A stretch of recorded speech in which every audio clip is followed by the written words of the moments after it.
and welcome to another edition of Legendary Pictures Godzilla 3D News and Updates. Ooh boy, it's been a while since I've done one of these, and I usually only do these now when big major things happen, for the brand new 2014 Godzilla reboot being made by Legendary Pictures. And since we're doing one, it's been about 3 months since the last one. Some big things have happened, and oh boy, my friends, have some big things happened in the world of 2014 Godzilla. Ooh, this is gonna be a good one. But before we jump into this brand new edition of Legendary Pictures Godzilla News, let me just get some disclaimers and advertisements out of the way first, so we can jump on to the meat of this video, because there's a lot of meat. So let's get this crap out of the way first. Not crap, but just stuff out of the way first. So first things first, this is not the first video I am doing on this brand new information that has come out and has been shown for Godzilla 2014. This is the second video I'm doing. Obviously, when big news like this happens, what we do here at the Sons of Zazubaar, which is of course the group of YouTubers I'm a part of, we like to do these videos as a group first and then jump into solo stuff. So what we did was we did another edition of our ongoing series, World War G, another Legendary Pictures Godzilla chat. You can check out that video on Adam Noyce's channel if you want to hear the SOS as a collective and their thoughts on the Godzilla trailer. We put that up in place of the Sons of Zazubaar podcast this week, so if you're a fan of SOS and you've been missing the episode, this is basically an episode of SOS with a topic, so I'd go check that out if you're a fan of SOS. But more than that, if you want to hear us talk about all this brand new news as a brand new news, that's irrelevant. This news as a group collectively, and then a more humorous light. I'm gonna try and be a little bit more straight-laced with this video because of how lighthearted World War G5 was. I'd go check that out first, or in place of this, depending on what you want to do. So, or watch both. I'd prefer that because that means both videos get views, and views are good.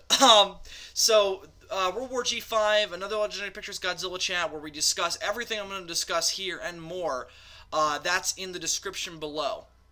Link to that video on Adam Noyce's channel, so go ahead and check that out if you are interested, and I highly recommend it. I had a lot of fun doing it. I think it's one of our best group efforts in terms of Godzilla. I think it's fantastic, so go ahead and check that out. Other disclaimers I have to get out of the way. And this has been a problem, if you're somebody who wants to go into this movie completely clean of any spoilers, speculation, rumors, don't watch these videos, because I'm going to do a lot of speculating. I'm going to be talking about things that were revealed, about the potential plot details that you may not want to know before going into the movie if you're one of those people who wants to remain clean before seeing the movie. And I'm gonna talk about every single facet of the new trailer mainly. So if you haven't seen that trailer, you're avoiding it, or if you just haven't seen it yet, and again, you don't want to be spoiled for the movie or spoiled for the trailer if by some miracle you haven't seen that yet, I'd A, watch the trailer first, or B, leave this video if you want to go in clean to either the movie or the trailer or whatever it is you desire. Be your own judge, use some common sense. If you want to go into the movie clean, don't watch any of my videos on the movie, because, again, it's a lot of speculation, it's a lot of rumors, a lot of stuff that is not confirmed, but also a lot of potential stuff that might be in the movie. So, if you're one of them people, I'd get out now while you can. Anyway, so for those of you who are sticking around for my what's going to be very long and comprehensive thoughts on all of this brand new Godzilla news, welcome, because this is going to be fun. I've been dying to do this. Ooh, it's going to be good. Dying to do this. So let's not bury the lead at all. Let's fucking jump right in. There was a lot of Godzilla news that has come out in the past 2 weeks. Big stuff, big reveals, big advertisement. It's been a big 2 weeks for Godzilla fans and for people anticipating the movie. So let's not waste any time. Let's jump right in. Let's go. And what I'm going to do with this particular video that I've kind of done in the past, but I want to make it clear this time because there's so much stuff to cover, is I really want to go through the timeline of what has happened in the past 2 weeks chronologically, kind of tell the story as it has happened, and then give my thoughts on it as each thing comes up. That's kind of the organized. That's not a word. The organized way to do it. And it's gonna be easier for me as somebody discussing it to get into everything in detail, having it in front of me. So that being said, let's dive into the beginning of the narrative of the reveals for Godzilla 2014, and start with, I guess, the Empire. No, is it with the poster? So, for those of you living under a fucking rock, a lot of Godzilla news has hit in the past 2 weeks, and a lot of it is major because a lot of it puts Godzilla on Front Street, really up there in front of the camera, which he hasn't been in the stuff they have revealed for the movie. Most of the stuff they've done poster-wise has been very, very cryptic about showing Godzilla. The last official poster they released, which was the theatrical poster for a while, only has Godzilla's spines on it with the soldiers diving in that aircraft jump that has been so talked about since that initial teaser trailer came out a couple months ago. Nothing has really shown Godzilla explicitly. The only stuff we had seen explicitly of Godzilla up to that point was those leaked prototype designs of the Godzilla toy, and also the leaked image of Godzilla's head from that advertising. Otherwise, we really had no idea what Godzilla was going to look like in this new movie. And especially since you have to take all that stuff with a grain of salt, because translation to CGI alters things. Things might get changed as the movie is developed, so we couldn't take any of that seriously entirely. Now we've got official, this is what Godzilla looks like in the movie, stuff to look on. And let's start out with what I think was the first thing that came out in this timeline, the brand new theatrical Godzilla poster. This is the major, it's going to be in movie theaters, poster released by Legendary. Everybody has covered this. This is probably not going to be news to anybody, but I want to give my thoughts on it because this was the first image of Godzilla that was released for this new movie. Now, first things first, all the marketing up to this point has kind of been, or had kind of been, it's kind of changed now, had kind of been focused on that scene, focused on in the teaser trailer, of Aaron Taylor Johnson's character, the military character Ford, diving into presumably San Francisco in the midst of a Godzilla attack with his battalion of soldiers, diving in with the flares on their boots, diving in to presumably go fight Godzilla or to do whatever they're doing in that disaster area. All the marketing has kind of been focused on that scene. And we still have no idea what part it plays in the movie, whether it's the first appearance of Godzilla or the climax. Based on information that has come out, I think it's safe to say that it's an early scene in terms of Godzilla being on screen. But we still are not really sure. But we know it's definitely not the climax of the movie. Or maybe it is. We still don't exactly know, which is something I like. There's still, with all this information that has come out, what I like is that there is still a major, major element of mystery to this movie, to how everything's going to come together, to the reappearance of Godzilla, to the universe of this movie, to just everything, every aspect of this movie, no matter how much they show, still has an element of mystery to it, which I think is a testament to Legendary's and Gareth Edwards. And we've bitched about this on recording before, and I bitched about it a lot in my last video. To their marketing, the marketing may have been slow and very, very frustrating for Godzilla fans who have been waiting for this movie for almost 4 years now. While it's been all that and all that's bad, objectively, regardless of time, the marketing they have given us has been fantastic. And this poster is a testament to that. This new poster is a testament to that. So let's analyze it. Let's dive in. First things first, again, it's centered around that airdrop. We all know, they dive in, they see Godzilla overhead, and they crash into the city. The major thing, again, is Godzilla is on this poster, just on Front Street. There he is. So let's talk about what we can see of the design here. So obviously, again, we got the San Francisco skyline there in flames. Obviously, probably caused by Godzilla destroying the city. Things that we've known already that are reaffirmed by this poster. Godzilla's posture. He's walking upright like classic Godzilla. Arms hanging on the side. Very muscular arms.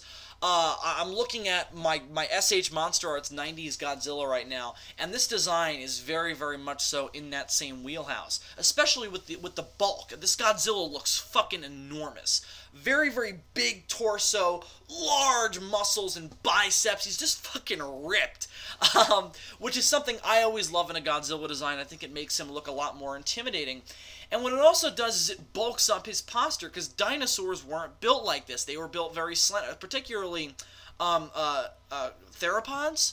Theropods were the dinosaurs that were carnivores, like T-Rexes and stuff. For members of the T-Rex family, which we can presume Godzilla was at least at some point a part of. And that's very much so, the classic Godzilla design has always gone against that.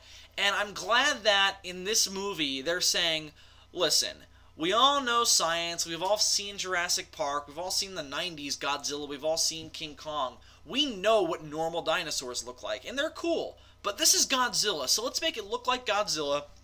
Let's give Godzilla his own... Let's keep Godzilla...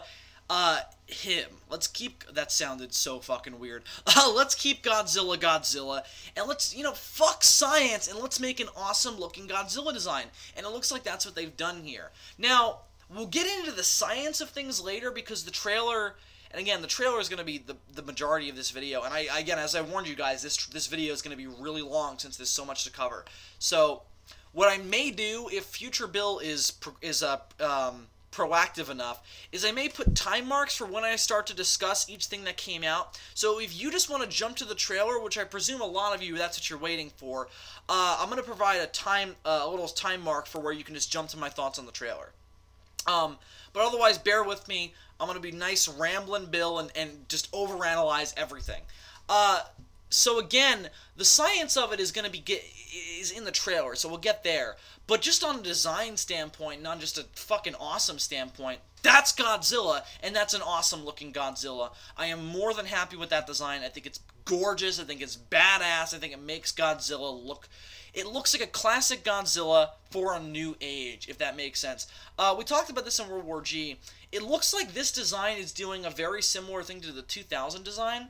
I mean, aside from the similarities of the spines and parts of the angular nature of the scales, I mean, aside from that, just on a basic concept level, it seems to be very similar, because it's updating Godzilla for a new generation of potential non-Godzilla fans, of people who kind of know what Godzilla looks like, but they're ready for an update. And it looks like it's kind of that nice... This is a new Godzilla, but it's the same Godzilla. The recognizable elements are so strong that you can see past all the changes. The Godzilla 2000 suit is insane, and just fucking, they went insane in that movie. And it looks like they're kind of doing a similar thing here. They're taking the Godzilla design in all these new directions and all these new avenues, but they're retaining the same familiar elements that you're going to look at it and go, that's Godzilla, and that's an awesome looking Godzilla. The major design things based on this trailer that they've kind of, based on on this poster, we'll get more in depth with the design later, is the spines. The spines are very, again, they harken a little bit back to the 2000 suit, because they're very, very sharp, and they don't have that classic maple leaf formation that most Godzilla suits do have. This is very, very different. But again, it retains that same element of Godzilla. 3 rows of ever-increasing spines going down his back. And they may be shaped differently, but they retain that basic element of Godzilla. I just think they look fantastic. They look a little small in this image I'm showing and what I'm looking at. I presume that that's distance, because there are other shots of Godzilla where his spines look enormous, especially in the teaser trailer where the soldiers are descending down on him. Now, I don't mind Godzilla having spines that aren't 2000 level crazy big, but the Godzilla spines should be big enough where they pop out against the rest of the design and don't look tiny. They need to be proportional. And from this angle, I'm worried that the spines may be a little small. An example of spines that I think were too small were kind of I think the 55 Godzilla suit suffered from this a little bit. You know, the Godzilla Raids Against suit. I think the spines were a little bit too tiny. And when the spines are small, you're missing a major element of Godzilla's overall iconic look, and it kind of detracts from the aesthetic nature of it, and it looks like that may be an issue. Again, I don't know, because they seem to change size every time we see the design in full. And again, we'll get to that a little bit later. But in this shot, I'm a little worried about that. But again, it's not a major problem. It's just going to look a little weird in full image. But again, all the things are there. It's Godzilla. He's walking upright. He looks big. He looks enormous. And I'm just happy as a Godzilla fan. Not much else to cover with this poster aside from just, there's Godzilla right there.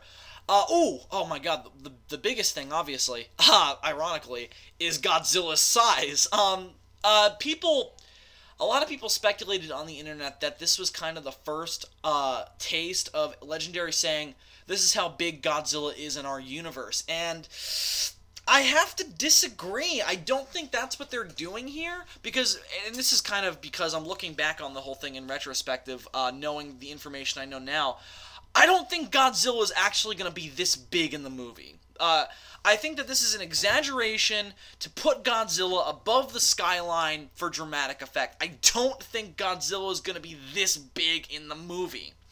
If he is this big, I think it's a little much. Don't you guys? And I've talked about this again, but I think that this is a little much. Don't you guys agree? I mean, he's just enormous.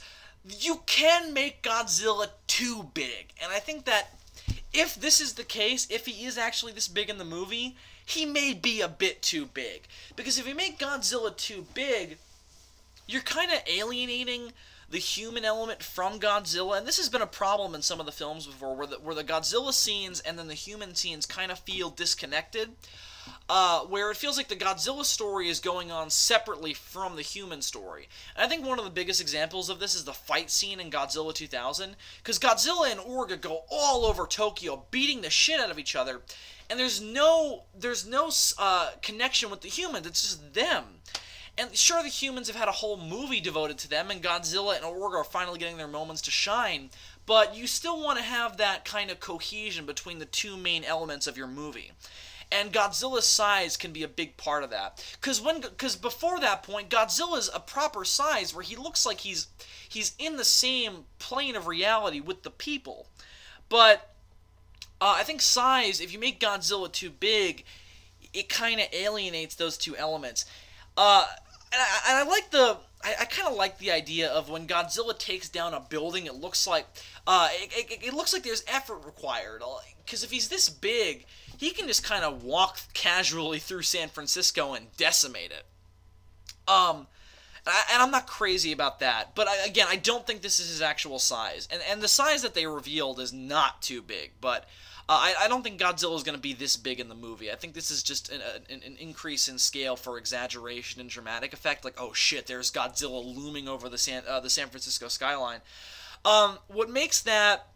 I think what made people kind of think the other way is that Godzilla has his back turned, so it doesn't look like it's not a very dramatic pose. I mean, the whole dramatic angle of this is, hey, there's Godzilla for the first time in full. Or at least, like, the fully rendered CG Godzilla just plainly shown with no smoke or anything blocking him. I mean, he's got his back turned, but that's really the only thing that's blocking him from full view. So I think that was more the dramatic angle as opposed to... because otherwise this isn't a very dramatic pose. It's just him with his back turned. I mean, usually, if you look back at like oh, what's a good example? I'm trying to pull. If you look at something like the poster for the Return of Godzilla, Godzilla's in a very dramatic pose, looking like, you know, he's looking down at the camera, he's moving. This is just kind of a static Godzilla. Godzilla isn't really moving at all. So I think that's part of the reason why I think that it's why I think people thought that, why they didn't think, oh, it's just an exaggeration for dramatic effect, because he's not in a dramatic pose. But anyway, I think we've spent enough time on this poster. We've spent about 20 minutes, so let's move on. So that was the first major thing that came out in these past 2 weeks about Godzilla. The second thing that came out, if memory serves, and my memory does tend to serve me pretty well, most of the time, was the Empire cover. Now, again, I'm sure all of you have heard this, and I'm sure I'm not the first one delivering you this news.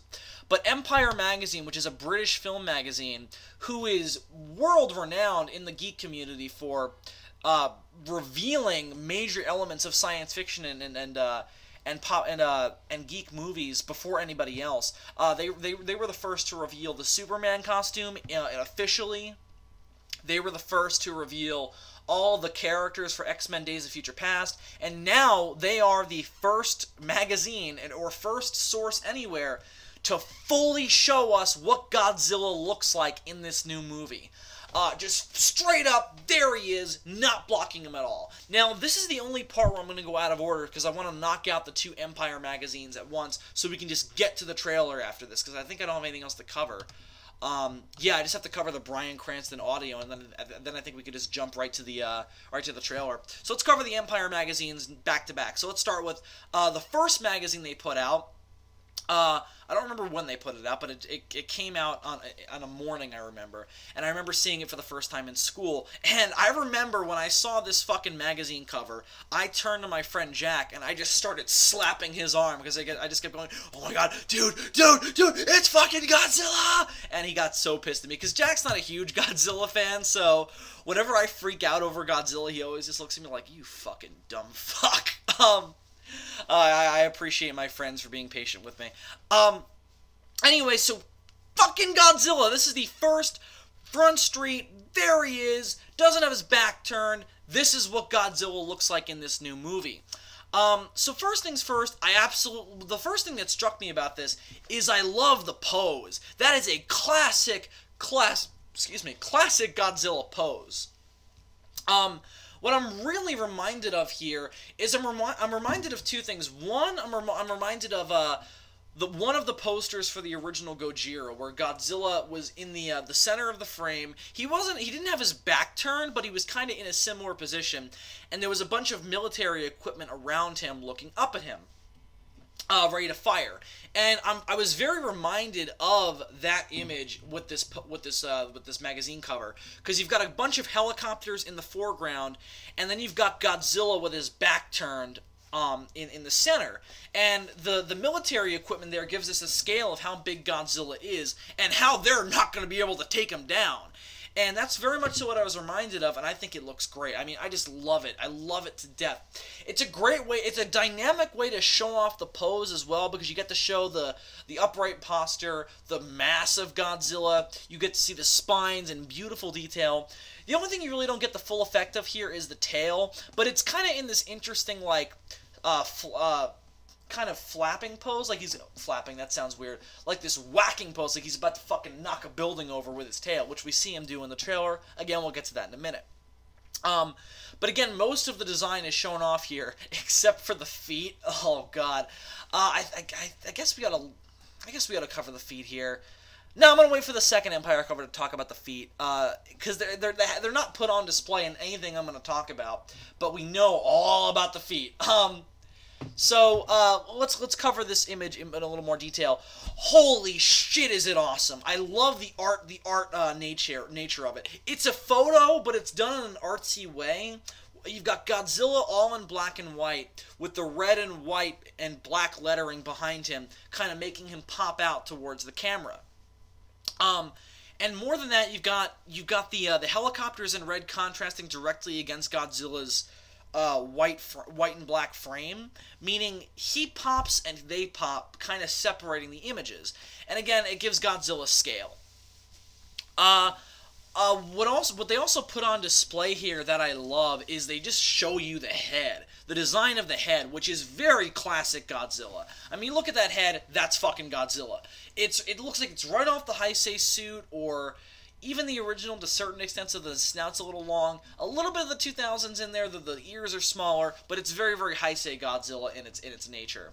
With the kind of square, kind of blocky head. That's very, very kind of 89 to 93 Godzilla.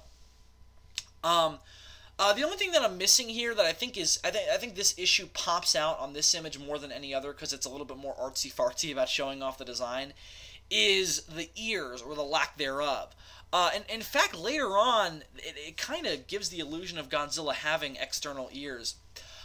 But in this image, it's very clear that this design probably isn't going to have popping out ears like all the other Godzilla suits tended to have.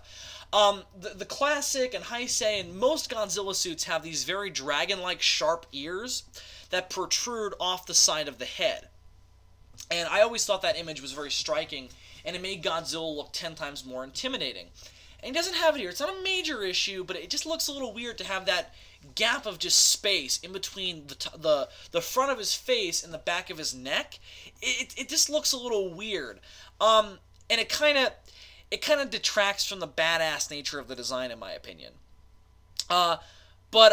That being said, it looks fine without them, but I think it would look a million times cooler with them. But that's a major nitpick, like a lot of the problems with this design. Because the whole general nature of the thing is, fuck you, take my money, that's Godzilla. But I absolutely love this cover. I actually like this cover more than the second one, just because I like the artsy nature of it. I don't know, I'm a comic book fan, and this is a very comic book, classic film-looking poster. So I just like it for that very reason. It looks kind of drawn, and I don't know, it just struck me in the right way. More than that, I love the inclusion of the inverted Japanese flag. I think that's very, very clever. Because what you've got in the background is, because the Japanese flag is a white flag with a red center.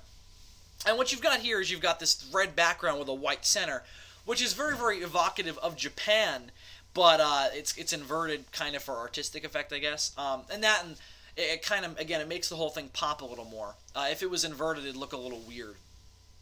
But I really like that. I love how this Godzilla is really staying true to, this character comes from Japan, and this movie is going to be very rooted in Japan. So bear that in mind going in. This is not our Godzilla. This is the Japanese Godzilla in a movie we made, and I really like that. As a Japanese Godzilla fan, that's awesome, and I'm really happy about that. I mean, the logo is another testament to that. We've covered that in the past, but the logo is excellent as well, with the Godzilla text over the classic Japanese Godzilla lettering. I'm trying to think if there's anything else I want to cover with this first cover. I mean, again, this is our first image of the design, and I should be talking more about it, but I've kind of said everything I had to say. It's classic Godzilla with a couple modern twists. The spines look great. On this cover, they look proportional. They look great in this cover. I don't know if it was just the angle last time, but they looked a little smaller on that first poster. On this cover, they look great. They look just big enough where they're popping out against the rest. I keep saying suit, but it's not a suit. Against the rest of the design. But they're not too big where it looks like, how would he be able to walk around with those? They look very proportional. I think he looks great. I love the fact that he's roaring. You know, it looks like a classic Godzilla pose. The arm looks fantastic. I don't know why, but I just, whenever I see Godzilla's arms, I just get excited. That's weird. Just childhood memories coming back. It's just perfect. It's damn near perfect. I love the new skin texture. It just all looks great. It's Godzilla, and I'm very, very happy about it. So, with that being said, let's move on to a little, I guess, more of the money shot, so to speak, in terms of these Empire covers. And let's move on to the second Empire magazine cover that they put out a couple days, I believe it was the day following the trailer, if I'm not mistaken. Yeah, I think it was. Let's talk about the second Empire cover, which came out after the trailer. So again, we'll get back to the trailer. I want to get all this out of the way before we get into the trailer, though, so we can just talk about the trailer, and that'll be that. So let's talk about the second Empire cover, which is the first image of Godzilla, fully CG rendered, nothing blocking him.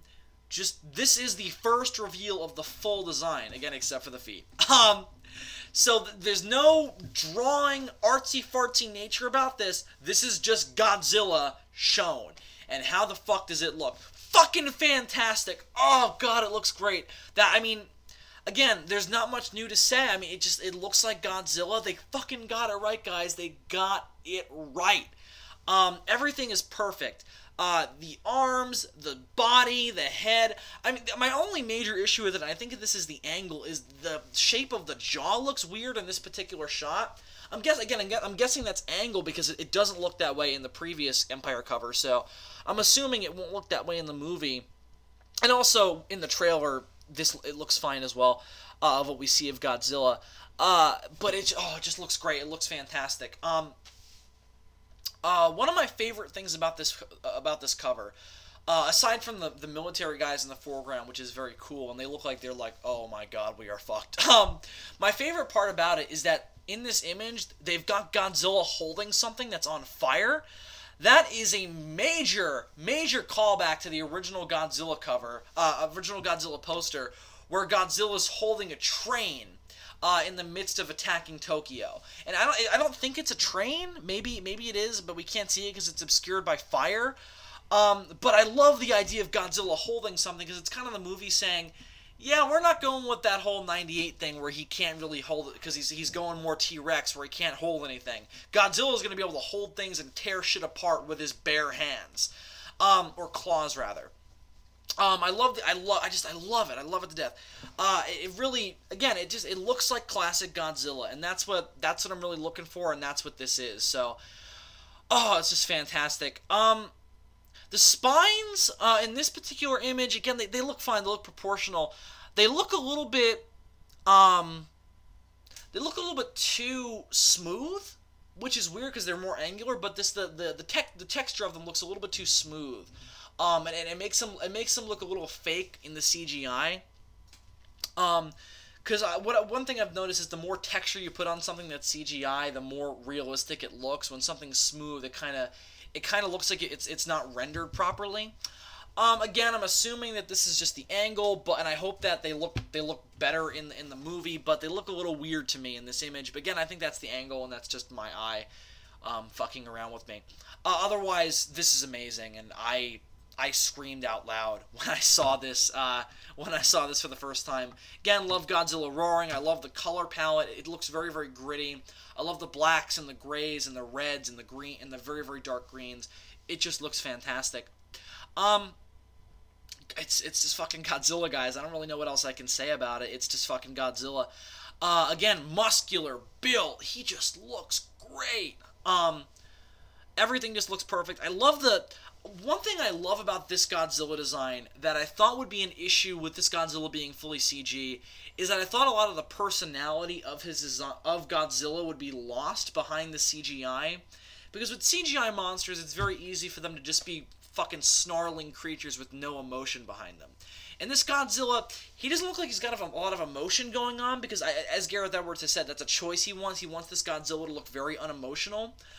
Very just like objective destroyer. That being said, there's a lot of personality in that design. There's a lot of stuff that comes out that says this is not your typical monster. This is the king of the monsters. This is Godzilla. So that's something I really, really enjoy, and I think it's a testament to the CGI. I'm gonna talk about this here while we're talking about the design and while we're talking about personality. One major thing that was just revealed a couple days ago, I believe it was revealed on Saturday when we recorded World War G5, and thank God it got revealed when it did, so we can mention it there. And one thing I'll talk about more here is that Andy Serkis, yes, Andy fucking Serkis, the man who played Gollum, Caesar in Planet of the Apes, and King Kong, came in to do some work with Godzilla's face. Oh my god, everybody fucking hoped for this. Everybody prayed that this was going to happen. That Andy Serkis, who is world-renowned for his performance as these creatures in these movies, again, mainly as Caesar and Gollum, but also as King Kong, would get to at least tangentially be involved with Godzilla. I think him and Ron Perlman are the two guys who are kind of world-renowned for playing creatures and in our modern digital age. And I think that that Andy Serkis, of the two of them, would make more sense because he's more affiliated with giant monsters, again, with King Kong being in his repertoire. So just hearing that got me very excited to see this Godzilla's face in action. We've heard that this Godzilla is going to be very expressive, which again I'm very excited for. I love Godzilla faces that are very expressive. GMK, 84, all those Godzilla faces with a lot of personality behind them. And I think with a Godzilla design, with a character who obviously isn't human and doesn't speak, it's very important to have the face evoke a lot of emotion when the character isn't going to be speaking or give any other indication of how he's feeling. All you've got is body language and the face, and I think it's very, very cool to have somebody who's really deserves an Oscar for what they've done with that. Again, especially with Planet of the Apes, his performance as Caesar was Oscar worthy, in my opinion. To get somebody behind the Godzilla face in order to evoke those emotions. In a franchise where Godzilla's emotions have always been very key to the fan base that Godzilla has. As opposed to other giant monsters, it's something that makes Godzilla special. And I'm glad that they're retaining that in this new movie. Say what you want about 98, but there were some moments in that movie where that Godzilla had Zilla had personality. And I thought that was a testament to the CGI. And of all the problems with that movie, the problem is not the special effects. I mean, Zilla looks great. He's just, the design is shit. And the rest of the movie is shit. But that Godzilla was definitely expressive. So I'm glad that they're retaining that here, and that it's going to be done by Andy Serkis, who was world renowned for that. So that's fantastic. I'm trying to think if there's anything else I want to say about this Empire cover. Nope, I don't think so. So let's not waste any more. Should I talk about this now or later? Let's save that for the trailer. So, without any further ado, ladies and gentlemen, all that very cool stuff aside, it's time. Let's get into the official, full-length, official main Godzilla trailer. Oh, do I have a lot to say. So, of course, a couple months back, we got the first teaser trailer for Godzilla, which didn't reveal a whole lot. It just got kind of into the basic things. That first teaser trailer is very much so a tone piece, telling you that this is going to be a very, very dark Godzilla, and very, very gritty and very, very faithful to the original. The second trailer, which we all hoped for and ask and you shall receive in this case, was like, alright, now you know what the basic tone is. Now let's give you some details. Let's kind of tell you what the movie's going to be about. And this second trailer was very, very telling of what this movie is going to be about and gave us a lot more details. Almost every single question that we had about the movie and about and questions that were raised by the teaser trailer that we wanted answers for is at least addressed in this first official trailer. So let's hop right in. First things first, a big thing that everybody was kind of complaining about because of the popularity of Breaking Bad with that first trailer was that Bryan Cranston was only in 2 shots and didn't get anything to say. And I agreed with that completely. I wanted to hear his character speak because he's probably my most anticipated member of the cast in terms of people I want to see and who I'm interested in their character, aside from Ken Watanabe. I mean, Ken Watanabe, I'm very excited about just because of the rumors of who he's playing. But otherwise, it's Bryan Cranston. And Bryan Cranston is the man in this trailer. My two major points of interest in this cast, Ken Watanabe and Bryan Cranston, are at the forefront of this trailer. But first things first, let's cover the release of the trailer. So the trailer was released on February 26th. And the day before the trailer hit, two teases came out teasing the trailer. And that was two major things. One was a kind of audio clip of the Godzilla roar. Kind of. It wasn't just the Godzilla roar. It was also this weird, like, music bill where it was like, along with the screonk. So that was a little bit weird, and I didn't particularly care for that. Because, again, we know what the Godzilla roar is. It's not, you're not surprising anyone. And hearing that little build in there is weird as well. But again, exciting to hear that we're getting a new trailer. The bigger thing, the major thing, is the Bryan Cranston audio that came out that same day. Some audio came out featuring Bryan Cranston acting his fucking ass off. You know, kind of building up to the premise of this first Godzilla trailer. And if you haven't heard it, go listen to it separate, because it's very, very emotional, and it's just a fucking course in acting. That 30 seconds is just a fucking acting seminar of, like, how you act your ass off. And how you just evoke so much emotion and so much passion in under 30 seconds. I mean, Bryan Cranston, just based on that, is going to kill it in this movie, I can tell. I mean, he's an amazing actor, so I don't think that's a surprise to anyone. But he's certainly proved the character's worth in this in that little 30 seconds of audio and in the trailer as well. That being said, let's cover the content of it before we get into the trailer. And it's the opening of the trailer, so I guess we'll kind of conjoin the two. So that audio is talking a lot about how this movie looks like it's going to be very much so about a conspiracy regarding Godzilla. Like Godzilla's reappearance, as it looks, and how it's kind of been confirmed with this trailer, is going to be a big deal. And the whole tagline of the movie seemingly is "Awaken the Truth," meaning that Godzilla is going to be some kind of, or his existence is going to be covered up, or his birth, it was a major government-related accident or something, that like Godzilla himself is going to be covered up, which is not new ground for Godzilla. It's been done before.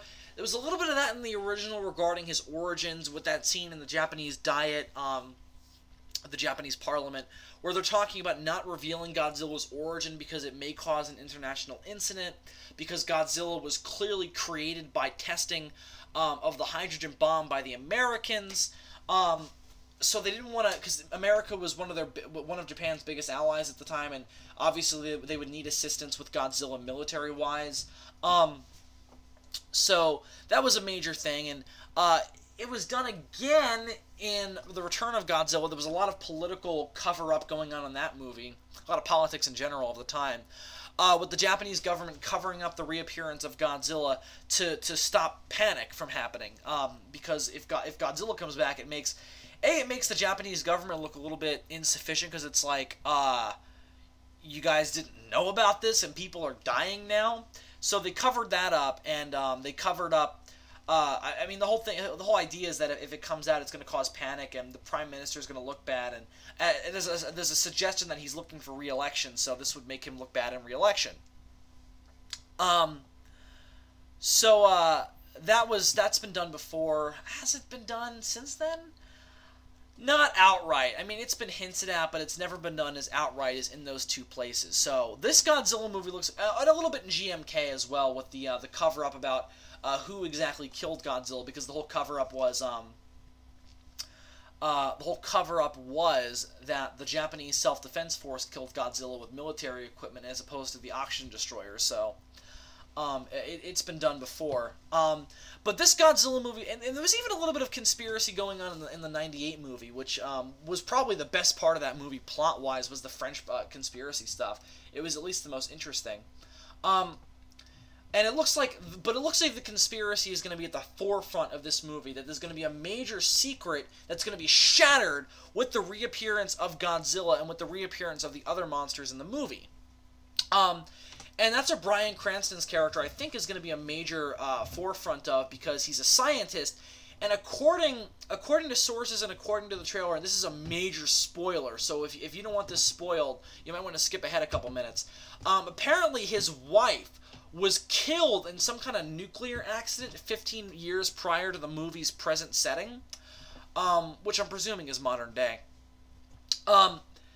And she died in some kind of nuclear meltdown or whatever. It's called the Janjira incident in the Muto research files, so who knows the exact nature of it. But apparently the events of it was up to question, and that it was passed off as a natural disaster. But Bryan Cranston's character knows there was more to it. We don't know exactly the details. We don't know. I doubt it was Godzilla, because I don't think Godzilla's return is going to happen really until the movie opens in present day.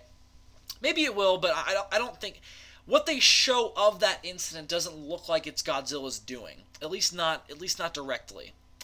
I presume it'll be connected to him, at least tangentially, but I don't think he was directly the cause. I don't think he attacked that nuclear power plant, which he has done before. I think that's going to be a component. I think Godzilla's seeking of nuclear material is going to be a major component of this movie. And perhaps that meltdown, or whatever the incident is going to have some kind of connection to Godzilla's reappearance. There's been rumors that there's going to be a little bit of a connection between the earthquake in Japan a couple years ago and the nuclear meltdown that happened and the reappearance of Godzilla. which I think is fantastic. I mean, again, it's bringing an allegory of current events, which Godzilla has always done and been very, very endearing for us. I hope that that's there in some regard. Maybe not that particular incident, but hopefully something similar.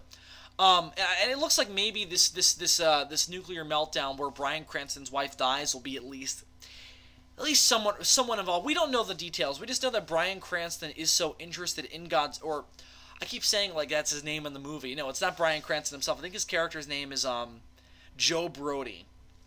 I believe is his character's name. So Joe Brody seems like he's going to be very... I keep thinking of Jaws whenever I say Brody. I'm like, oh, like Chief Brody's going to hunt down Godzilla. And I saw a meme of that too, so it's just in my head. So it looks like Brody's character is going to be... have something against Godzilla, or at least against the government, against Muto, whatever the connections are, because they covered up that incident and because they didn't reveal the truth about what happened, and that it's going to happen again. Again, we don't know the details. We don't know if it's Godzilla, if it's one of the other monsters, if it was just some freak accident that led to the reappearance of the monsters, including Godzilla. We just don't know, but I'm fucking interested to find out.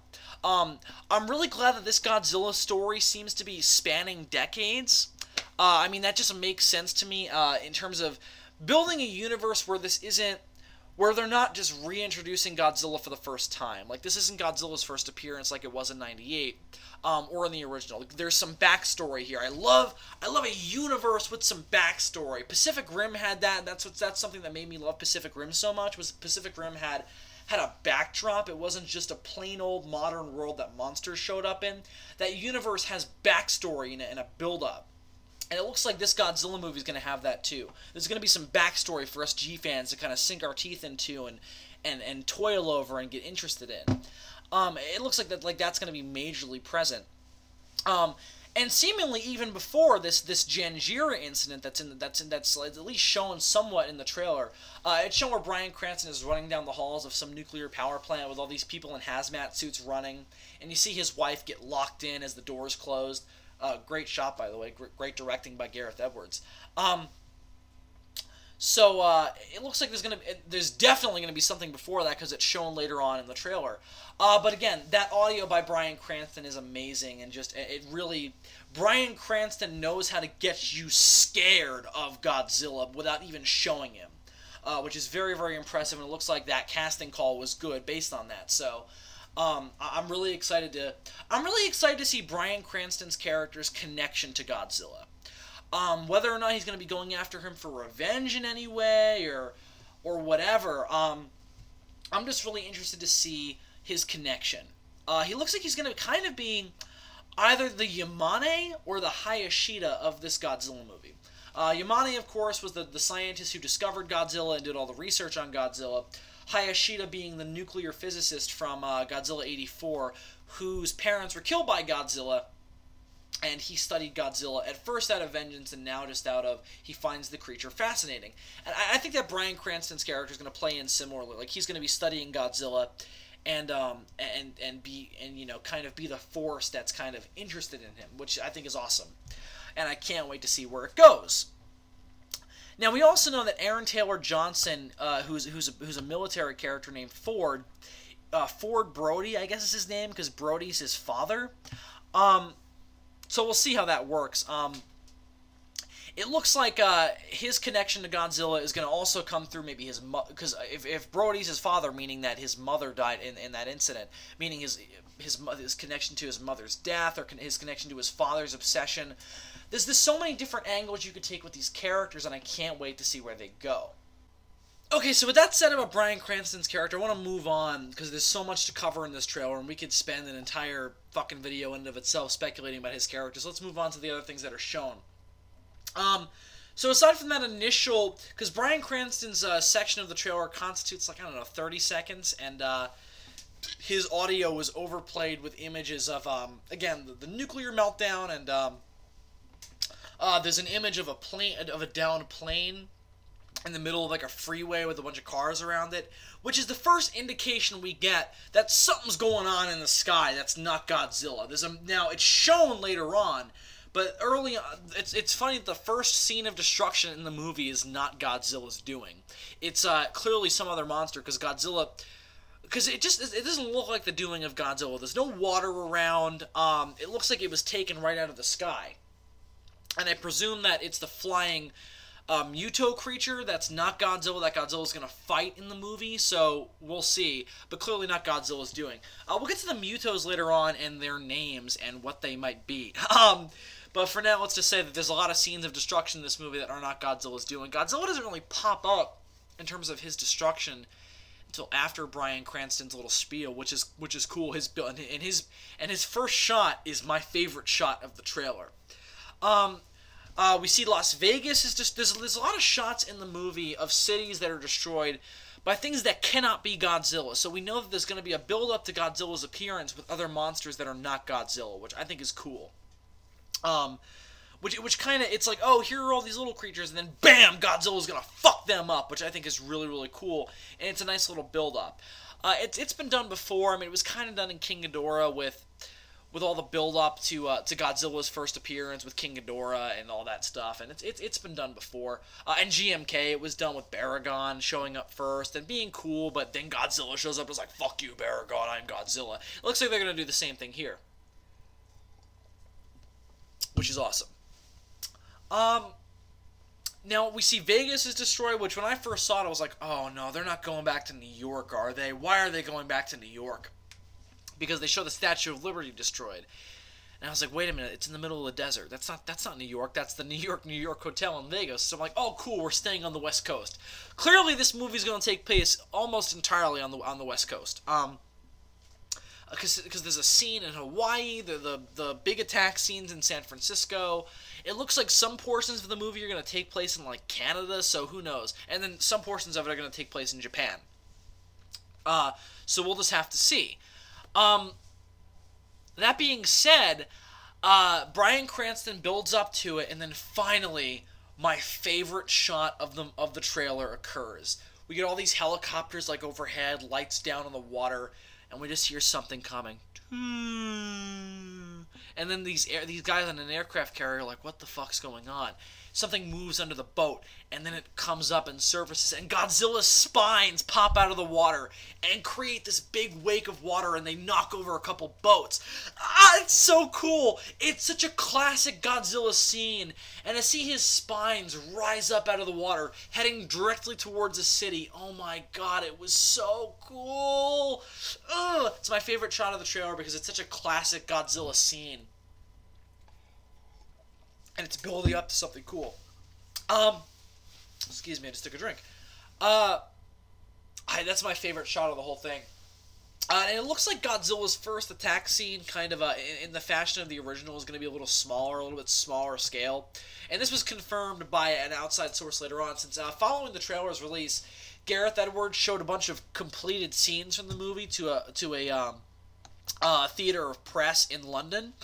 Which he's British, so I think that's why they did it that way. So he showed a lot of scenes, and I didn't read anything specifically about the scenes because I don't want them spoiled for me. I want to go into that part of it clean. I want to kind of see the full movie for myself before hearing the individual scenes. But the only thing I did read, kind of non-spoilery, was that scene takes place in that scene in Hawaii, which it clearly is, or it's a Japanese island. We don't know, but it looks more like Hawaii. And they say some scene in the movie takes place in Honolulu, so I'm presuming that's it. They say it's Honolulu, and that's Godzilla's first appearance in the movie, and that's where Aaron Taylor Johnson's character meets him for the first time, and that he's going to be shown up front. That they're not going to hide Godzilla in his attack scenes like they did in Cloverfield. This is just going to be straight up Godzilla, which is awesome. That's how you do Godzilla, so I'm excited. And I like the idea of Godzilla attacking Hawaii first. That kind of makes sense since that's kind of our connection. That's America's connection to Asia. So I think that's kind of cool. That and it just looks fucking cool. So I'm excited. We see this big up kick of water that crashes through the city, drowning people. Oh, that's awesome. It makes sense. It was kind of shown in the Millennium series, but it's never been outright shown that Godzilla coming up out of the water that close to shore would have water flood into the city, which is really awesome. I think that's a really cool shot. And it could be a nice build-up to Godzilla's size. Because obviously that much displacement of water, that water's got to go somewhere. It's kind of the same theory as a tsunami. The earthquake, shakes up the pressure, and the water gets displaced and has to go somewhere, so it crashes and produces a wave. It's kind of the same theory here. It's just a cool looking scene. That is going to take us, I believe, into the main thing I want to talk about, kids. The big major thing that was revealed in this trailer. An hour into the video. Wow, look at that. So let's talk about the big major thing that got revealed in this trailer that we were speculating about, that's never been outright said. Let's talk about Godzilla's origin, which is almost I specifically explained in this trailer. So let's hop right into it. 1954 gets name dropped. Oh my god, 1954 gets name dropped. Oh, I watched this trailer for the first time and I was like, did they just say 1954? And I rewound it a couple times to make sure. I was like, that motherfucker just said 1954. Oh my god, the original Godzilla may not be in this universe, but like they're paying tribute to the original canon. Oh my god, that's so awesome. It's directly relating to the source material. Oh, it was so exciting. And it's the shot of these troops, presumably Aaron Taylor Johnson's troops, going up to this busted open canister with this white foam on it, and they move the foam over. Very, very, very keen of them to touch radioactive material, but we don't know how old it is, so maybe it's not radioactive anymore. Well, it actually would be radioactive because it's fucking radioactive. It insanely long half-life. So it would be radioactive still. And they show that it is radioactive. We don't know what it is exactly. It's probably not it's definitely not a bomb. It looks more like a canister. God knows what it is. And that cuts into Ken Watanabe's character, who may or may not be Daisuke Serizawa. It's been heavily hinted at recently that he is playing Serizawa. I mean, that's what it says on IMDb, but you can't trust IMDb because it's obviously up to editing by viewers, and everybody wants him to play Serizawa, so I don't know. We don't know for sure who he's playing. It looks like he's probably playing Serizawa, but nobody knows. So I'm going to say just Ken Watanabe, saying if it may or may not be Serizawa. We can talk about Serizawa a little later, but I want to kind of focus on the origin right now. So, Ken Watanabe's character says that in 1954 we awaken something, meaning Godzilla's origin is set in 1954. We have no idea what the details are. We don't know if it's classic, where he was a dinosaur woken up by the H-bomb test in 1954 and was mutated. We don't know if it's like King Ghidorah, where he was a dinosaur on an island who got hit by the fallout and got turned into Godzilla. We don't know what the details are.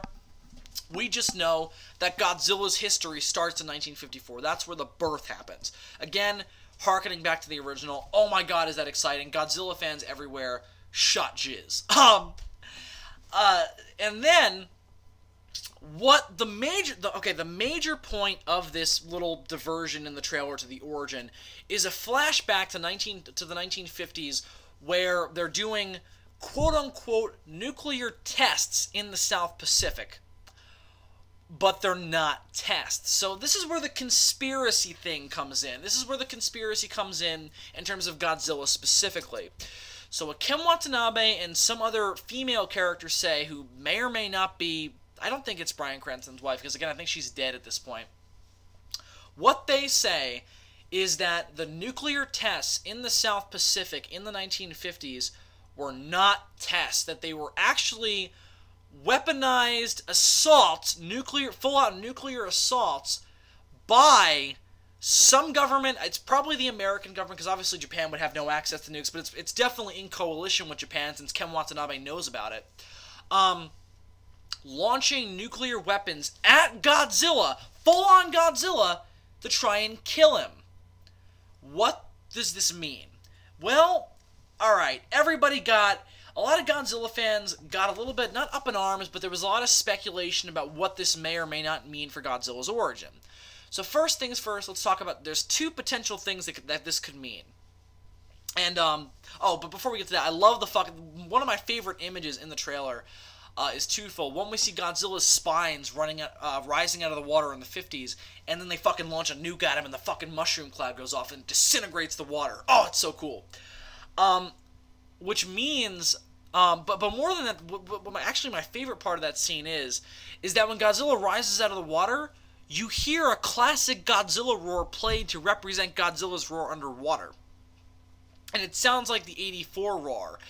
that whole scream kind of sound, and it's like, oh my god, that's a classic Godzilla roar. I got really excited about that, and again, it makes this feel more like a Godzilla movie when the rest of the trailer is kind of being more, it's not outright Godzilla, it could kind of be any monster movie, but it was kind of that specific element that made me go, oh my god, this is Godzilla. And following that, there's an image of a nuclear bomb kind of sitting on a stand about to be launched at Godzilla, clearly because it's got a picture of Godzilla's head on it, with one of those circles with a cross through it, meaning like we're gonna fucking kill Godzilla with this bomb, which obviously they don't. And they launch it out, and the mushroom cloud goes off, and they go, all those nuclear tests in the Pacific weren't tests; they were trying to kill it. And then that's where all hell breaks loose and destruction happens and blah blah blah. It's fucking awesome. And we see a bunch of shit that we have to talk about. So first things first, let's cover the origin. This could mean two things. One, that they awaken something. They don't in 1954 we awakened something. That does not specifically mean that it was because of the H-bomb that Godzilla's walking around. We don't know what this means, but this could mean that maybe it was an some kind of dig. We don't know if that directly relates to atomic origins. I hope so, because that's Godzilla. Godzilla's a mutation. If it's not, that's kind of stupid. Okay, so let's cover that angle first. That first option that the awakening of Godzilla has nothing to do with the H-bomb, and mainly outright that Godzilla looked like Godzilla before he was affected by the H-bomb, before the H-bomb even touched him. That's kind of dumb. And here's why. Listen, and this is where the science comes in. As I said earlier, fuck science. Make Godzilla look like Godzilla. But you gotta explain it somewhat, and the crutch that we've always leaned on in these films is that Godzilla is a mutation. That he looks like that, he looks fucked up like that, he doesn't look like a dinosaur because he's a dinosaur bombarded with radiation, and the radiation fucked him up to look like that. Without that conceit, it's a little bit unbelievable that Godzilla would look like that. It's such a bizarre looking creature that you can't say that you can't really give any other explanation other than an external force turns something else to make him look like that. That's what just makes the most sense. And that was that he was a dinosaur that got bombarded with radiation that made him look like that. He's a mutation. He's the only one of his kind. He's unique. He's a freak. So that's what we've always leaned on to make Godzilla look like Godzilla. And more than that, making him a freak is just more interesting for his character. Making Godzilla be unique is just cooler, more interesting, and in the more of the tragic turns of Godzilla, one of his major tragedies. This is something that was touched on in the Heisei series, with Godzilla being this monster that was just, he has no connection to anything else. He's alone. He's the loneliest creature in the world.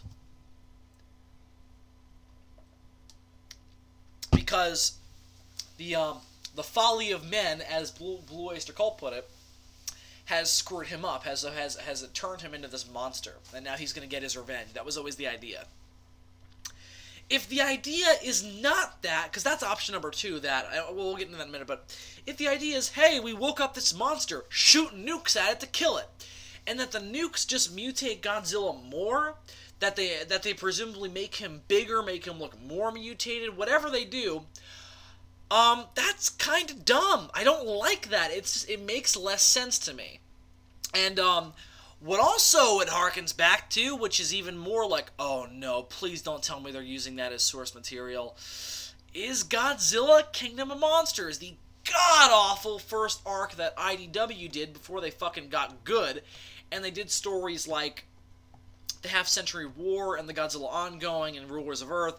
There was that god-awful series they did where that was the idea, that Godzilla was just Godzilla, who then got woken up, attacked, and then got a nuke launched at him, and the nuke made him bigger and gave him his atomic breath. Oh, I don't like that at all. It changes the origin. It makes his origin really gimmicky. I don't know. It's gimmicky. You know what I mean? It's like, oh, it's almost like a novelty. Like, oh, let's launch a nuke at him and it'll give him atomic breath. Oh, we screwed up. As opposed to kind of the mystique and the grandiose nature of, without and unknowingly, we tested the hydrogen bomb.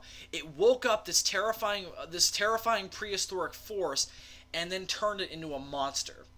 That's just way more interesting and believable to me than, oh look, there's a monster, launch a nuke at it. Because here's the thing, a line that Ken Watanabe says later on is, the arrogance of man is believing that nature is in our control.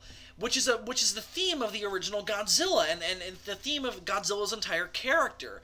If you bring in this idea of we launched nukes at him to kill him without mutating him first, it doesn't work the same way. You know what I mean? It's kind of like, of course we're gonna launch nukes at him. We're trying to defend ourselves, as opposed to Godzilla being an accident where we're just like, oh, of course we can test this destructive power because we're man and we control the earth, right? And the idea of Godzilla is, no, you can't. I'm fucking Godzilla. I'm gonna fuck your shit up if you do this shit.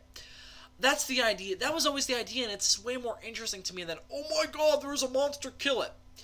That's option number one. I don't like option number one. Let's move over to option number two.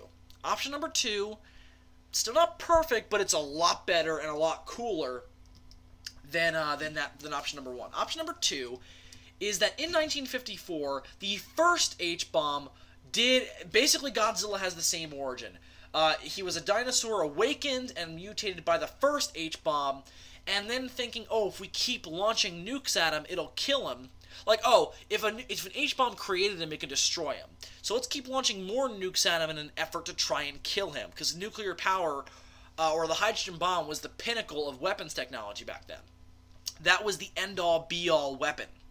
So that makes sense to me. That's kind of a cool idea, that we kept launching nukes at him and covered them up as tests in order to get rid of this creature quickly, because what this could also suggest is that the American government was embarrassed that this would happen, that a monster like this, that a dangerous force of destruction like this would be created, and that it shows that the American government doesn't have control over their own weapons and over their own destructive capabilities. That idea is fascinating to me, and it goes in line perfectly with the original Godzilla. And again, it retains the fact that, and it retains the believability of Godzilla being a mutation as opposed to just he looked like that. So I think that's just a better bet, man. I think it just makes more sense. It's more in line with the original. Everybody wins in that case. You get your believable design, and you get the original Godzilla fans being satisfied with the faithfulness to the source material. So I think option 2 just makes a lot more sense than option number 1. The only thing that doesn't work about either of them is that all of the nuclear tests in the South Pacific were to kill Godzilla. There were a lot of nuclear tests in the 1950s in the South Pacific. The Bikini Atoll was found to be the most radioactive place on Earth because of how many fucking tests they did there, and it was right at Japan's back door. So, I don't buy that all of them were just to kill Godzilla. And I really don't like it if they're going to change the history of American nuclear testing to, oh, we did it in defense to kill Godzilla without any prior we tested it there just for testing it there. The folly of men has to be at least one test that we did there that woke up Godzilla. That just has the theme go through, that we did it without any fucking thinking of, oh, it might do something bad to the environment or it might come back to bite us. You need at least one incident where we did it and we have some kind of consequence of it. That's my only constituent. Now, either way, there's going to be consequences because obviously this doesn't kill Godzilla and he comes back years and years later, bigger and badder to annihilate the rest of the world. So that's still going to be there. That's good in its own right. But you still need that initial push of he was a mutation for A, the theme to make sense, and B, for Godzilla's design to make sense. So that's my little rant about Godzilla's origin. Again, I hope they go with option number 2, and that option number 1 is swept under the rug and gone, yeah, Kingdom of Monsters was shit, let's not base anything off it at all. And that's completely just, that it goes in line with classic Godzilla while also bringing in some new ideas. That being said, what what else? I don't mind it if he doesn't get his atomic breath until later on. I don't mind if the further nukes give him that. That's the one. That was the one thing about Kingdom of Monsters that was all right. I don't mind that so much. But I do mind it if he looked like that beforehand, because again, and if all the nukes we launched at him was in defense, because it takes away from the themes and from the believability. But I don't mind if he gets bigger and gets more. And gets more destructive because of the bombs. That makes perfect sense. And it's been done in Godzilla before. That's been introduced where exposure to more and more powerful radioactivity will make Godzilla stronger. In the Heisei series, this was especially present. If you go back to 84, to King Ghidorah, Godzilla gets bigger and stronger because of his exposure to modern nuclear weapons as opposed to the 50s nuclear weapons. That was a really cool idea that they played with in that movie. As well as Mechagodzilla 2, where Rodan puts all of his atomic energy into Godzilla to make him stronger and give him a more powerful atomic blast. So it's been done before. There's a precedent for it. Just do it well. That's all I ask. Is just make the right decision, Gareth Edwards, or I hope you made the right decision because the movie's done already. So I hope you all made the right decision. That being said, is there anything else I wanted to... Oh, there is more stuff. But, and this video is really long at this point, so we're not going to go into much more detail aside from that. Because, again, the major thing we learned with this trailer was the origin. And that was my big point of interest with this trailer. The only other things I really want to cover are the other monsters, which we do see a little bit of in this trailer. There's glimpses of the creatures we're going to, for now, refer to as Mutos. I don't think they're going to be called that, because I think Muto is an organization, not a creature, so I'm going to call them Mutos for now, just because we don't know whether or not, we don't know the nature of if that's the name of the creature or the name of the organization. Again, I think it's the organization, so I'm only going to call them Mutos because that's what everybody's calling them as a point of reference for UG fans out there. So we get a couple glimpses of the creatures that Godzilla is going to be fighting in this movie. We get a glimpse of a claw, which everybody thought might have been Gigan. It's definitely not Gigan, because Gigan doesn't walk down, because the claw is very much so coming down like a leg, like a spider leg. Gigan's claw would be going outwards. Gigan's claw, you know, they're like arms. They're not legs. He doesn't use them for support, which is very much so what this is. It's like a spider leg or a crab or a crab's leg. Some kind of theropod, are they called? I don't remember. Some kind of like bug, like a crab or a spider. We also, and that's really the only glimpse we get of that creature. We also get a glimpse of the winged Muto, which is, again, let's talk about this too. That thing's not Gigan because it's a leg, not a claw. Let's get into this second creature, which is the what they're calling the winged Muto. So, and this is where we get into sticky territory regarding the Godzilla universe and what rights Legendary does and does not have. So let's start off with presuming this is the winged Muto. It's a cool looking creature. We don't get to see much of it. It just kind of glimpses out of the clouds a little bit and then crashes down into the water, meaning it's going to be able to swim and fly. Kind of like some other Godzilla monster we may have heard of. Who is that again? Oh! Rodan, anybody? Not only does this creature look a little bit like Rodan in silhouette, it dives into the water like Rodan did in Destroy All Monsters and also in the original Rodan. So, it looks like Rodan, it's acting like Rodan, but is it Rodan? Probably not. The thing is, we have no idea, again, I've said this before, I'll say it again, we don't know the extent of Legendary's legal rights in terms of Godzilla. We don't know what rights they have, what they don't have. They've been very, very secretive about that, and I'm glad, because if there are classic Godzilla monsters in this movie, that'd be a nice surprise going into it, and I like the idea of speculating without really knowing. So, I'll just say this. We don't know what rights they have. We don't know if they just have Godzilla or if they have the entire universe at their disposal. We don't know what their rights are. It seems to me like they just have the rights to Godzilla. Who knows? I heard rumors that they have the rights to at least 5 Toho monsters, but I've also mainly heard that they only have Godzilla, so who knows? And again, I kind of like to find out going to see the movie for the first time whether or not there are classic Godzilla monsters in there. So we'll see when the movie comes out. That being said, I just want to say this as one little mini rant. Guys, if you're listening and if you're going around telling people to shut up and stop speculating, oh, stop saying it's Gigan, stop saying it's Rodan, you're a dumb fuck, shut the fuck up, because somehow your speculation is hurting my feelings. Just shut the fuck up. Let the people have their speculation. It's not affecting you in any way. You don't know it any more than they do. You've got no proof that it's not these characters, and they've got no proof that it is these characters. Just let them have their speculation, okay? It's just like, it's part of the fun of the whole thing, so just shut the fuck up. If you know it's not them, you know, whatever, you can have your speculation, they can have theirs. Just let them speculate, man. Just stop being so fucking angry with people. That's one of the bad points of the internet, and one of the bad things of fandoms in general, is people just get so angry over the stupidest shit. You know what I mean? It's like, I mean, I'll get angry over the fucking 98 Godzilla, I'll get angry over Superman Returns or whatever, or Batman and Robin. But at the end of the day, it doesn't affect me in any way.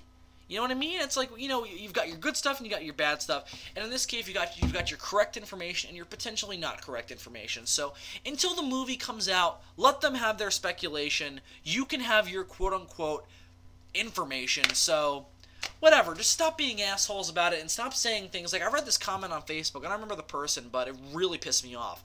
Was, shut the fuck up. It's not Gigan, it's not Rodan. Why can't you people get it through your thick skulls that just Godzilla's in this movie and that these are original monsters? Get it through your thick skulls? What if you're wrong, asshole? What if it does turn out to be Rodan? What if it does turn out to be Gigan? Which it probably isn't. But what if it does? You'll look like a fucking major asshole, so just shut the fuck up.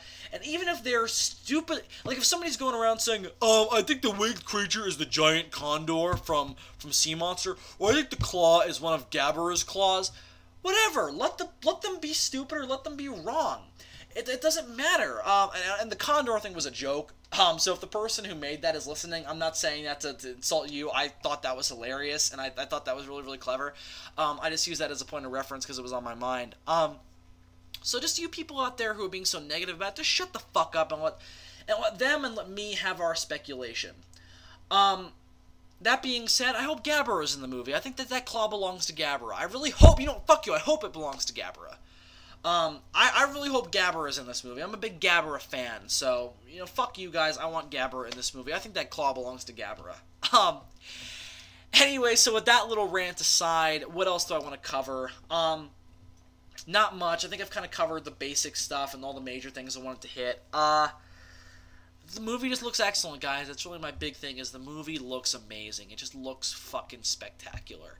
It looks like everything is being done right. The origin is really the only questionable thing so far, but again, the atomic stuff is there. Japan is there, so at least the basic things are there. Godzilla's gonna have atomic breath. He's walking upright. He's fighting monsters. He's destroying cities. It just looks like a good time, guys, and I'm excited. I can't wait to finally see the movie. It just looks fantastic. It's doing my heart good. It just makes me feel good, man. That's just good, man. So it's just making me feel good. Anyway, so that's really the only other thing I wanted to mention is the money shot of Godzilla in the trailer, which is the shot of Godzilla roaring at the camera. With the doors closing, presumably they're bomb shelter doors or truck doors or something blocking the people behind them from Godzilla, and it's the only face front shot of Godzilla in the trailer. Now some people were complaining that, oh, why are you hiding Godzilla in a movie called Godzilla to show us the monster already? There's no point. We all know what Godzilla looks like. Yeah, we all know what Godzilla looks like, but I want the moment of, holy shit, there's Godzilla, to happen for me in the movie theater. So I'm kind of glad they're being a little bit cryptic, and they just show us bits and pieces of them. Like, we see a tail here, we see a hand here, we see the spines here. I'm kind of glad they're being a little bit cryptic with it. And we just get one major shot of Godzilla in the trailer. Oh my god, I almost forgot this. Before we get to the money shot, my second favorite shot in the whole trailer is when they shoot those flares up, and it's a tracking shot of the flares as they cascade down towards something, and it's revealed slowly to be Godzilla as he's just erupted out of the water, and we get to see his torso and how bulky he is. And claw marks. Godzilla's got a bunch of scars on him, which, like these fresh red scars, which I guess means he just got in a fight before this, which makes me think this isn't going to be his first appearance. Godzilla's got scars on him, so I'm assuming that, or maybe it is his first appearance, and it's like King Kong, where he got into fights before this, and this is from that. So who knows? But it looks cool, and we just get to see Godzilla's mass. Godzilla's skin texture looks fantastic. It looks like it was right off the Heisei suit. There are some creases in the chest, seemingly, that, again, look like they were right off that suit. So that's fucking awesome. That shot just made me go like, holy shit, look how big he is, look how massive he is. Ooh, God. Godzilla.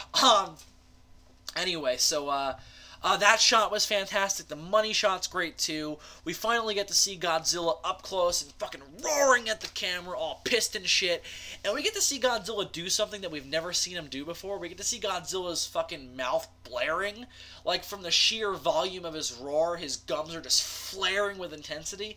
Never seen that before. It would have been very hard to pull off with the suits, so it makes sense that this is the first time we're seeing it with CGI, and it looks great. It just filled with intensity.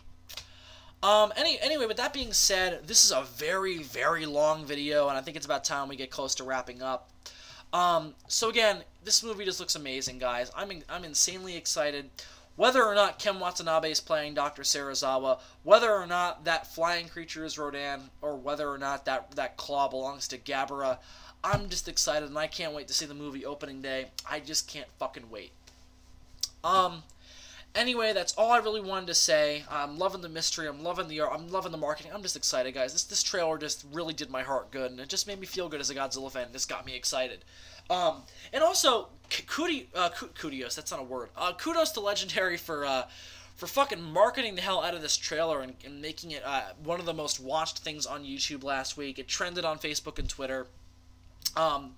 Almost every person I know personally saw the trailer and loved the crap out of it and is going to see this movie now. They're turning people who aren't Godzilla fans into at least Godzilla curious people. If we're going to go with like sexual terms, which I tend to do nowadays. So, yeah. Anyway, so it looks like they're bringing home the real Godzilla. So I'm excited and I can't wait. And well done to Legendary. Just big round of applause. Anyway, that's going to do it for this this very, very long update on the Legendary Pictures Godzilla movie. Again, if you want more, and if you want more of me talking about the movie, hop over to Adam Noyce's channel and check out World War G5, where we talked about all of this and more, and as a group, and that one was a little bit more lighthearted. I tried to make this one a little bit more serious so I could get all my points across. Anyway, so again, trailer's fantastic. I can't wait to see the movie. I'll probably do more videos as more stuff comes out and as more information is revealed. This probably won't be the last video before the movie comes out. However, that episode of World War G was the last World War G before the movie comes out. So the next World War G will be our review. The Return of the Jedi, if you will. Anyway, so that's all I really have to say. Thank you very much for sticking with me for this hour-and-a-half video. I really appreciate it. You guys are fantastic. Be sure to subscribe if you haven't already for more Godzilla videos and our regular podcasts. And be sure to like the Sons of Serizawa Network homepage on Facebook for more updates on our podcast and on all of my videos here at Zazubaar and all of our Sons of Serizawa videos. Anyways, just thank you very much for watching. I'm Zazubaar, and sayonara, kids. Because he's gonna send us back to the Stone Age!